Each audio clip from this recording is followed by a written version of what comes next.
This is Keep the Faith Ministry News. I'm Hal Mayer. According to Vatican Observer Edwin Penton, it was not clear whether the role of homosexuality in the abuse crisis would be addressed at the Vatican Summit on Clergy Sexual Abuse. One thing is for sure, every effort to downplay the role of gays is being made. A front-page story in the February 18 edition of the New York Times is typical of the way most of the media are covering this subject. Quote, "Studies repeatedly find there to be no connection between being gay and abusing children. And yet prominent bishops have singled out gay priests as the root of the problem.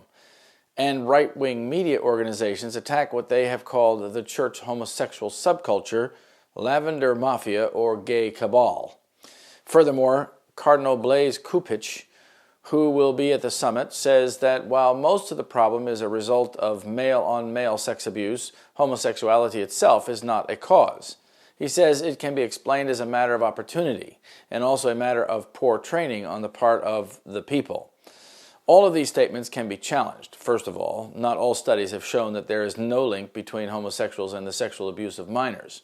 A good summary of the literature that shows the central role of homosexual priests in the abuse scandal can be found in an article by Brian W. Close and David L. Saunier.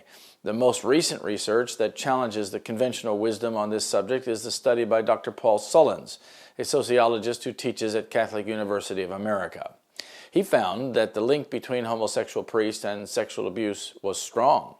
It is not helpful to the cause of eradicating the problem of sexual abuse in the priesthood to dismiss a conversation about the obvious. We can begin by talking honestly about who the victims are. Notice that the New York Times says studies repeatedly find there to be no connection between being gay and abusing children. This is a common way of framing the issue, and it is a deceitful one. Most of the victims were adolescents, not children. In other words, the problem is not pedophilia. We know from one report after another in both this country and abroad that approximately 80% of the victims are both male and post-pubescent. Ergo, the issue is homosexuality. This does not mean that homosexuality per se causes someone to be a predator. Cupich is technically right about that. But it does say that homosexuals are disproportionately represented in the sexual abuse of minors. We cannot ignore this reality. The American Academy of Pediatrics says that puberty begins at age 10 for boys. A study of more than 4,000 boys examined by a doctor nationwide also put that figure at age 10. The John Jay report on priestly sexual abuse found that less than 5% of the victims were prepubescent, meaning that pedophilia is not the problem. The John Jay researchers try to protect homosexuals by saying that not all the men who had sex with adolescent males consider themselves to be homosexuals. But self-identification is not dispositive. If the gay priest thought they were giraffes, would the scholars conclude that the problem is bestiality? It was John Jay researchers who first floated the opportunity thesis that Cardinal Cupich picked up on. This idea is flawed. Predator priests hit on boys not because they were denied access to girls, but because they preferred males. More important, there is nothing patently unfair, as well as inaccurate, about this line of thinking. It suggests that many priests are inclined to have sex with minors and will choose the sex which offers them the greatest opportunity.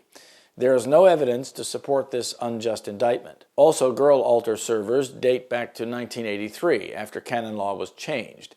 They became even more common in 1994 when Pope John Paul II ruled that girls can be altar servers.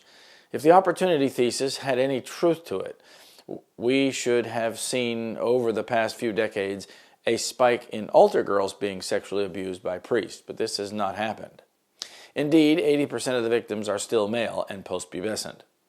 The notion that poor training is responsible for the scandal raises the obvious question. If all seminarians, straight and gay, were trained the same way, they were not segregated, then why didn't the poor training that the heterosexuals experienced lead them to sexually abuse minors? Finally, every honest observer who has examined this subject knows there is a homosexual subculture in the church. 2 months ago, Pope Francis said homosexuality is fashionable, and that mentality, in some way, also influences the life of the church. Previously, he spoke about the gay lobby in the church. Moreover, a 2016 decree on training for priests spoke about the gay culture. Also, it was Father Andrew Greeley who used the term lavender mafia. Pope Francis is not a right-winger, and neither was Greeley. We need to stop, once and for all, playing politics with this issue and face up to some tough realities. This know also, that in the last days perilous times shall come. For men shall be lovers of their own selves, covetous, boasters, proud, blasphemers, disobedient to parents, unthankful, unholy, without natural affection, truce breakers, false accusers, incontinent, fierce, despisers of those that are good, traitors, heady, high-minded, lovers of pleasures more than lovers of God, having a form of godliness, but denying the power thereof. From such turn away. 2 Timothy 3, 1-5. This is Keep the Faith Ministry News. Thank you for watching.